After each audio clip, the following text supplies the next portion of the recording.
Are you prepared, and is Jason prepared for the fact that as y'all continue to grow and shine, because the podcast is not going away, as your audience grows, I know you're going to want to continue to do it. With that being said, you're going to have to find yourself being a bit critical of folks out there when they ain't getting the job done, when they mess up. And you, as a three-time Super Bowl champion, him as a champion, when you think about what y'all are bringing to the table in that regard, are y'all prepared to have to deal with all of that?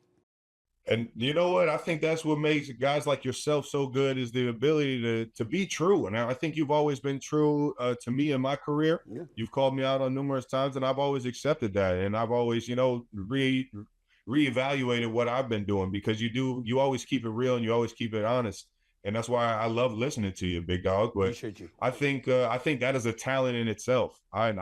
Me personally, I like to shine light on everybody and everything. I don't really like to take too many shots at people unless I've been truly disrespected. So Right. it has been a bit of a challenge being able to call things out and be confident and try and be critical without chopping somebody down. But it's definitely something that I'm working on for sure. I try to make sure I don't get personal and that a guy knows that when I'm being critical of you, I'm not rooting against you. I'm telling you Oh, yeah. you ain't doing what you're supposed to be doing I because get it. your ability to do that. You get that. I get that. Jason gets that. But you know as well as I do, not just in the NFL, but in professional sports, there's a lot of cats that don't get it and don't embrace it that way. How do you deal with that? Well, what's real and what's not real. I was talking about it earlier about watching film and seeing, how the success I've had in the past is compared to the success I'm having now. And I think it's the same in the media. If somebody's saying something, what's warranting them for saying that? Why? What's the reasoning for it? You have to be confident in your abilities, but also confident to keep trying to find ways to better yourself, better your team, and you always got to separate reality from what's not real. And what's real for me is the building that I walk into, the faces that I go to work with, and then the people that I love at home. And that's what you really gotta, I don't know, differentiate and be comfortable in your own skin, man. You can't get yeah. Appropriate question to ask with that Lombardi trophy hanging above your head right there. It's Y'all nice. are on It's the got a nice verge. shine to it, right? There you go. There you go. That ain't your office, though. Is that your crib or is No, that Andy it's Reid's not. office? That My Andy guy Reid's Brad office? G's. My guy That, Brad G's I office. got you. So here you are on the verge of possibly being the first team in NFL history to three-peat as Super Bowl champions. It's one thing to compartmentalize and say, we just here, we going for the chip. Obviously, y'all said it on stage after y'all beat San Francisco in the Super Bowl last year. We going for a three-peat. First team in order to pull it off. What would that mean to y'all? Man, I've always been trying to chase greatness my entire life. I've been so fortunate to be able to come here to Kansas City and have to fill the shoes of a guy like Tony Gonzalez. And then when you start to have your own success, you start to really feel the urge to keep being greater than what you've been in the past. And no team has ever done it 3 times in a row, man. And I don't know why, but last year I felt like I wanted it more than I had in previous years because it was the upper echelon of teams that had gone back to back. They were considered dynasty teams. They were considered teams that took over an entire decade of football and remembered forever. And those teams being able to get it done a third time all fell short. And I see that as an opportunity to be the greatest dynasty or the greatest team of the decade, however you want to call it. But I just have it in me to really want that for the guys that I've gone to war with in this building and have seen work so hard to be able to get it to this point, man. Travis, let me throw this out at you, bro. Travis Kelce, all-time NFL rank as a tight end. Receptions, third behind Tony Gonzalez and Jason Witten. Receiving yards, third behind Tony Gonzalez and Jason Witten. Touchdown catches, fifth all-time. If you three-peat, is it possible that in a month's time, Travis Kelce says, I did it. We three-peated. Look at my numbers. I'm done. My football career is over. Man, I think I'm so deep in chasing this one right now. I can't even fathom what football would be like. Uh, not in my like not playing football as a profession, man. I still love coming into the building every single day. Does it get hard? Yeah, but I'm not doing it for the stats. I'm doing it for the greatness, the legacy that we've created here in Kansas City with Pat, with Chris Jones, with Coach Reid, Coach Spags, you name it, all the guys Right. in the building, man. It's been so much fun coming in the building with these guys. So I can't fathom what it would feel like just being able to say I'm satisfied, because I'm still hungry to go and get something right now. You know, I remember when Tom Brady was winning Super Bowls, he had a supermodel for a wife that wanted him to retire. Uh, uh, is Miss Swift, is she encouraging you to continue to play or to Oh, retire? Because it is a violent sport. And oh yeah, she don't want you hurt. she's fully encouraging me to enjoy playing this game, and she loves coming to Arrowhead and coming to the games and cheering for me. So I got all the support in the world to keep chasing these dreams. Andy Reid, the best coach ever? The greatest to ever do it.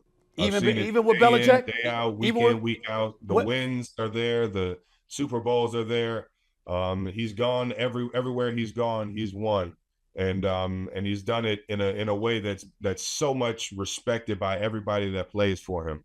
I don't know if you noticed, Andy Reid and I go back to my Philadelphia days. I love that Oh man. yeah. I love that man. I'm gonna talk to him soon. But Andy Reid, what makes him special? I know he knows what he's doing as a football coach, but I'm talking about it from a personality standpoint. For him to be his age, to be around as long as he is, and to be so relatable to the modern day player while still having structure and discipline. Every coach can't pull that off. How does he do it? Well, he's tough, and he shows his toughness every single day. He shows his desire to be at his best every single day. I'd laugh about it all the time. I never see his truck leave this parking lot, man. This guy loves being accountable and loves coming in and being his best for this organization in this city. And I think it's a unique blend of being able to be relatable to everybody. No matter how old he gets and how young these players are getting in the league, he always has the ability to relate to guys, and that's big in the football world, because these days get long, and it gets difficult coming in and doing the same routines for 20 weeks out of the year. So being able to relate to everybody, being able to have that toughness, to respect out of everybody. And on top of that, being true. He's always real. He'll tell you when you're slacking, no matter if you're an 8-time Pro Bowler or the rookie on the team. He'll tell you when you're slacking and when you need to pick it up. And honestly, because you relate to him so well and he has so much toughness, it typically just turns into a challenge for you to get better. And I think he does that better than anybody in the league, on top of just being able to be creative and have fun, making up these plays in the building, and always putting his players in the best place to, or the best situations to have success on the field. Two quick last questions before I let you go. Patrick Mahomes, 3 Super Bowl titles in 5 years. If y'all had an offensive line, it would have been 4. But at the end of the day, here's what it comes down to. A lot of people look at him and they say he's the best ever.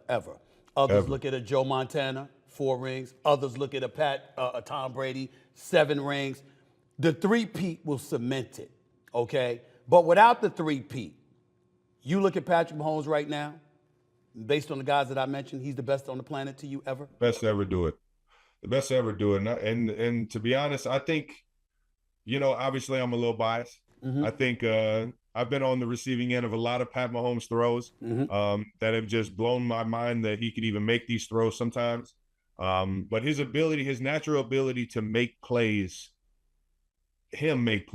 break tackles, throw the ball across the field. He's done it in a way that no quarterback has ever played this game, and he's won at a very, very high level. With the world counting him out a few times, and I think that his ability to lead, just like Coach Reid, and his ability to come in and motivate guys and make guys better on this team is second to none, man. And I see it every single day, just like I see it with Coach Reid. His attention to detail, how fast he thinks, how fast he can get the ball out, his ability to make every throw. And then on top of that, you got the wins and the Super Bowls to do it. Is there somebody that you think is the toughest competition waiting for you, or does it matter? I said this on New Heights, man. I want to play the best, man. Whoever that is, whoever we're presented, I want them to be at their best, and I want it to be, a challenge that's worth fighting for, man. I love this time of the year. I think it's my favorite time of the year. I've been hoping I could press fast forward just to get to this point, but know that the NFL doesn't work like that. But whoever we get in Arrowhead, I'm fired up and I'm ready to compete and just give them our best. My very last question. Is it all right for us to call you a Swiftie? Is that all right? Oh, yeah, I'm the number one Swiftie. Number one, right? Oh, even more than Mama? Even more than Mama? She seems to be a Swiftie now. You already know. I'm right there. We're neck and neck. We're right there. We're tied at the top. Nothing but love for you, my brother. It's so good to see you, man. You know I'm going to catch you down the road. I'll be at the Super Bowl. I'll try to get to Arrowhead before I can't make any promises. The weather's cold. I can't make any promises.